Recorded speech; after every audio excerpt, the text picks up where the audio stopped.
SEO, AEO और GEO इन तीनों में क्या फ़र्क है और ये किस तरीके से काम करती हैं, आज हम बात करने वाले हैं इस पे। मेरा नाम है सादुद्दीन और आज मैं आपको सर्च इंजन ऑप्टिमाइज़ेशन यानी कि एसईओ, आंसर इंजन ऑप्टिमाइज़ेशन यानी कि एईओ और जनरेटिव इंजन ऑप्टिमाइज़ेशन यानी कि जीईओ, इन तीनों के कॉन्सेप्ट के बारे में बताऊँगा, ये किस तरीके से काम करती हैं। मैं कोशिश करूँगा आपको बिल्कुल ही सिंपल वर्ड, सिंपल टर्म्स में और बहुत ही आसान एग्जाम्पल देके समझाऊँ ताकि आपको स्मूथली समझ आ सके। अब बात कर लेते हैं एसईओ की। एसईओ के अंदर आप अपने वेबसाइट में, अपने ब्लॉग में आप वो कीवर्ड यूज़ करते हैं जो कि सबसे ज़्यादा सर्च किए हुए कीवर्ड्स हों, जो सबसे ज़्यादा जिनकी हाई रैंकिंग हो, वो कीवर्ड्स आप जो है वो डिफरेंट टूल से निकालते हैं और वो आप अपनी टाइटल, डिस्क्रिप्शन अपने ब्लॉग्स में अपनी वेबसाइट के अंदर ऐड करते हैं उन कीवर्ड्स को, ताकि आपकी वेबसाइट जो है वो ज़्यादा से ज़्यादा ऊपर रैंक कर सके, फर्स्ट पेजेस पे आ सके और उसके बाद ज़्यादा विजिबिलिटी का मतलब ये है कि ज़्यादा कस्टमर्स आपकी वेबसाइट पे आना। अब इसकी एग्जांपल इस तरह से समझ लेते हैं। मेरी एक डिजिटल एजेंसी है टैक्रिक के नाम से। अब टैक्रिक जो है वो तमाम डिजिटल सॉल्यूशंस प्रोवाइड करती है, यानी कि आपका ऑफलाइन बिजनेस ऑनलाइन कन्वर्ट करना, आपकी ई-कॉमर्स सेटअप, आपकी website designing, digital marketing, lead generation, ये तमाम सॉल्यूशन ये एजेंसी बहुत ही अफोर्डेबल प्राइस में ऑफर करती है। अब किसी यूजर को इनमें से कोई भी सर्विस रिक्वायर्ड है और वो गूगल पे जाके सर्च करता है,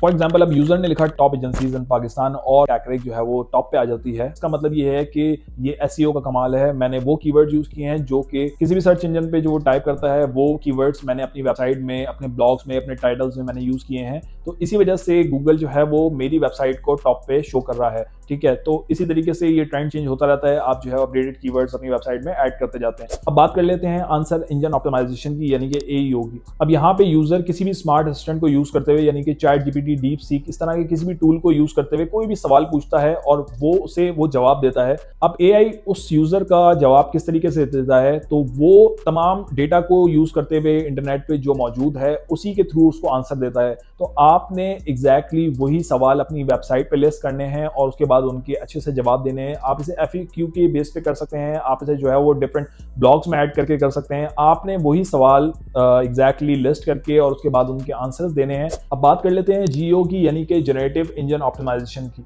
यहाँ पे यूजर अगर सर्च करेगा और उसको एआई अगर मेरा लिंक, मेरी वेबसाइट का लिंक एग्जैक्टली सोर्स में देता है, प्रोवाइड करता है, तो ये होगा जीईओ। यानी कि मेरा कंटेंट इतना ज़्यादा सिमिलर और रिलेटेबल है कस्टमर के सवाल से कि एआई ने उसको ऑटोमेटिकली मेरा कंटेंट, मेरी जो वेबसाइट है वो शो की है। अब यहाँ पे एआई अपने आंसर्स के अंदर आपका ब्रांड यूज कर रहा है एज ए सिटेशन।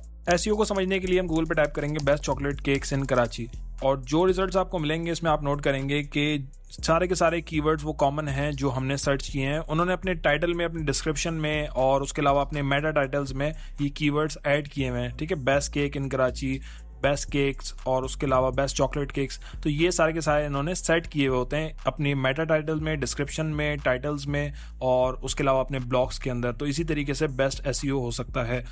एईओ को समझने के लिए हम डीप सीक पे आएंगे और यहाँ पे आके हम प्रॉम्प्ट एग्जैक्ट सेम देंगे, बेस्ट चॉकलेट केक्स इन कराची। अब ये जो आपको रिजल्ट देगा, ये तमाम रिजल्ट जो है वो वेबसाइट ओनर्स ने अपने पास एग्जैक्टली यही क्वेश्चन, यही सवाल लिखे हुए थे और इन्हीं के आंसर्स वो उठा के आपको दे रहा है। अच्छा, हम जो है वो जियो को समझते हैं। आपने सर्च मोड इसका ऑन करके एग्जैक्ट सेम यही टाइप करना है दोबारा से और सर्च मोड या डीप सर्च मोड आपने ऑन कर देना है। अब ये लेके आएगा रेफरेंस के साथ। पहले आपको सिर्फ और सिर्फ ये नाम बता रहा था, ये सिर्फ और सिर्फ आंसर दे रहा था, लेकिन अब ये आपको रेफरेंस के साथ देगा खुद की रिसर्च करके। ठीक है, अब उस रिसर्च में जो जो ये लिंक्स मेंशन करेगा, हमें, हमारा गोल ये है कि हमें अच्छा जियो करके इन लिंक्स में आना है। हमारी वेबसाइट का लिंक जो है वो चैट जीपीटी, डीप सीक, ये सारे के सारे हमारी वेबसाइट का लिंक प्रोवाइड कर रहे हो किसी भी यूजर को। इन्होंने अपने कीवर्ड्स भी मेंशन किए हुए हैं, अपनी कॉन्टैक्ट इन्फॉर्मेशन क्लियर रखी हुई है। एईओ और जीओ आ जाने के बाद ऐसा नहीं है कि एसईओ बिल्कुल ही ऑब्सलीट हो गया है और आप इस पर ध्यान नहीं देंगे।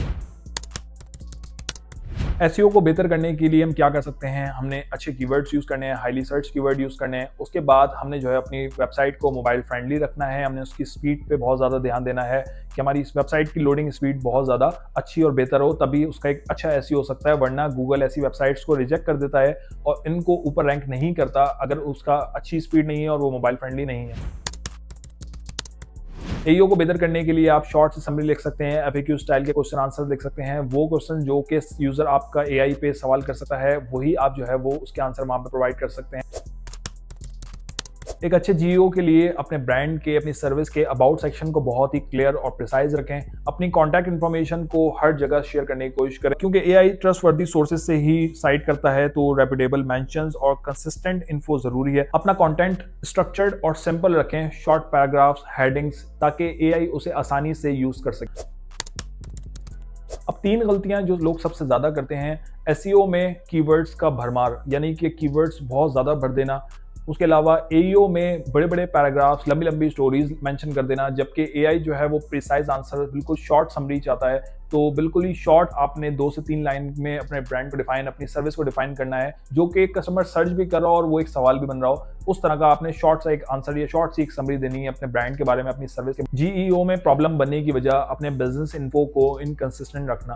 तो आपने इन तीनों फैक्टर्स का ख्याल रखना है और आपकी वेबसाइट पे ट्रैफिक आने से कोई भी नहीं रोक सकता। आप ज्यादा से ज्यादा ऑर्गेनिक ट्रैफिक अपनी वेबसाइट पे गैदर कर पाएंगे आप अगर इन चीजों को अच्छे से अडॉप्ट कर लेते हैं और सही तरीके से आप इनका इस्तेमाल करते हैं। उम्मीद करता हूं कि इस वीडियो को देखने के बाद आपका कॉन्सेप्ट बिल्कुल क्लियर हो चुका होगा। अगर ऐसा ही है तो give this video a thumbs up. मैं इस चैनल पे ई कॉमर्स, मार्केटिंग और एआई से रिलेटेड वीडियोस अपलोड करता रहता हूं, तो अगर आपका इस नीश में इंटरेस्ट है तो आप मुझे फॉलो कर सकते हैं और इस चैनल को सब्सक्राइब कर सकते हैं। मिलते हैं नेक्स्ट वीडियो में। Thank you so much. खुदा हाफिज।